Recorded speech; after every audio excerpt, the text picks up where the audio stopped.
Oke, assalamualaikum warahmatullahi wabarakatuh. Waalaikumsalam warahmatullahi wabarakatuh. Malam ini ketemu lagi guys, kita bincang-bincang dengan Kak Purwadi melanjutkan percakapan atau gesahan yang kita bergesah. Kita lanjut tentang mengenai wartawan dan LSM. Ini perlu tahu Kak. Kak Purwadi bisa menjelaskan sedikit. Kita satu-satu dulu, wartawan itu apa, LSM itu apa. Tapi kita nggak usah melebar ya. Iya. Kita wartawan dulu nanti. Bisa dijelaskan? Jadi wartawan itu kalau menurut Undang-Undang Nomor 40, Undang-Undang Pers Nomor 40 Tahun 99 bahwa seorang yang mempunyai kegiatan aktivitas jurnalistik, dia yang mencari, meliput berita, membuat video kalau dia TV misalnya, menulis atau kemudian mengedit, kemudian menerbitkannya di media. Nah, kalau dia tidak membuat aktivitas seperti itu, berarti dia bukan wartawan kan? Itu salah kuncinya. Dan aturannya jelas. Undang-Undang Nomor 40 Tahun 99, kemudian ada kode etik wartawan Indonesia, ada kode etik jurnalistik Indonesia.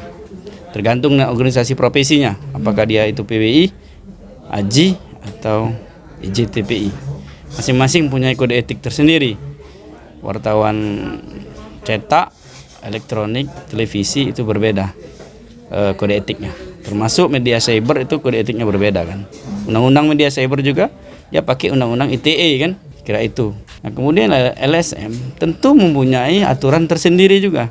Namanya LSM itu adalah lembaga swadaya masyarakat. Kalau di asingnya itu NGO, non government organization. Kalau di daerah itu harus terdaftar dia di lembaga pemerintahan, dinas. Kalau di kita di kabupaten itu Kesbangpol kan, terdaftar di situ.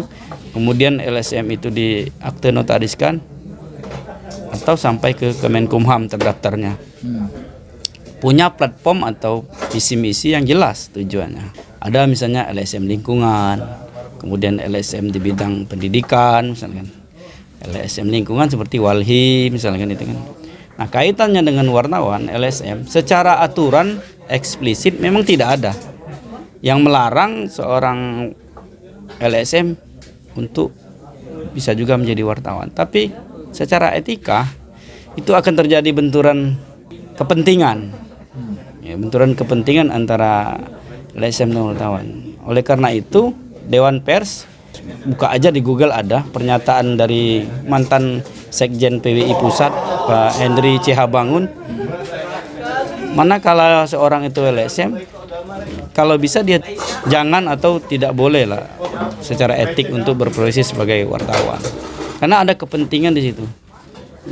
Dia sendiri LSM, dia sendiri wartawan. Artinya dia bisa menggunakan dua kepentingan itu dengan satu, dia sendiri yang mengendalikan begitu. Nah, ini kadang-kadang digunakan oleh oknum tertentu karena dia merangkap sebagai LSM dan merangkap sebagai wartawan. Dia sendiri yang menulis di media itu kan, dia sendiri yang ngomong gitu kan. Nah, itu yang tidak boleh secara etika gitu kan. Konflik of interest, konflik kepentingan di dalam topik itu kan Secara aturan sebenarnya yang tidak boleh menjadi apapun itu adalah PNS atau ASN. Dulu pernah misalnya ada seorang PNS, dia juga pernah ini ada kartu wartawan, itu tidak boleh, melanggar peraturan pemerintah ya, PP 53 kena dia kan. Karena PNS itu harus penuh, tidak boleh kerja sampingan seperti itu kan, melanggar peraturan pemerintah itu. Saya kira itu batasan-batasannya. Nah, untuk menyikapinya supaya orang tuh tahu tugas dan fungsi wartawan, termasuk juga fungsi LSM sebagai masyarakat atau narasumber harus seperti apa? Masyarakat atau narasumber cukup menyampaikan pemberitaan-pemberitaan atau hal-hal yang ada di Google, ada pemberitaan itu, tunjukkan saja bahwa secara etika tidak boleh kan itu kan. Kepentingan berbeda yang ditangani oleh satu orang itu kan akan menyulitkan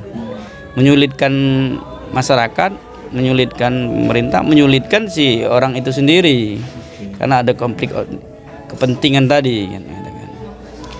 Saya kira masyarakat harus lebih berhati-hati dan lebih jeli lagi melihatnya kan, untuk supaya tidak ada timbul bentrok.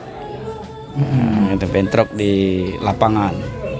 Dan organisasi profesi juga harus mengingatkan sebenarnya PWI, misalnya kan AJI, kemudian IJTPI, bahwa kita mengedukasi atau memberikan pendidikan kepada teman-teman wartawan, kalau bisa janganlah merangkap menjadi pengurus atau anggota LSM, apalagi yang berkaitan kepentingan-kepentingan yang menyangkut hal-hal yang negatif misalnya kan.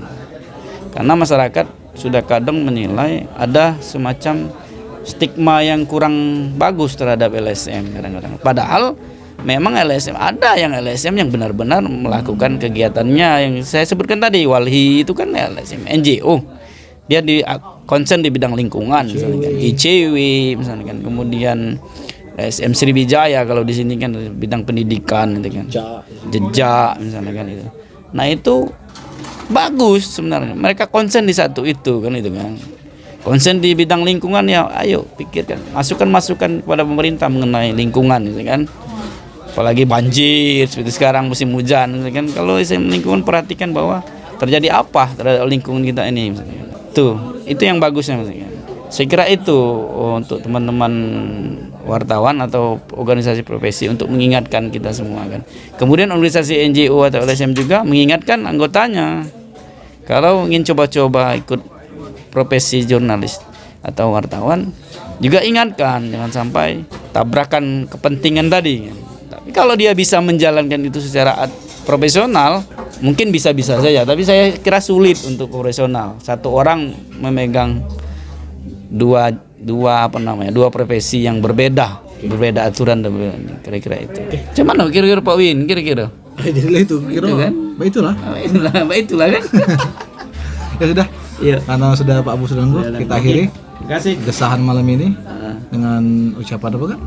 Salam apa gitu? Salam jaga jarak. Salam COVID.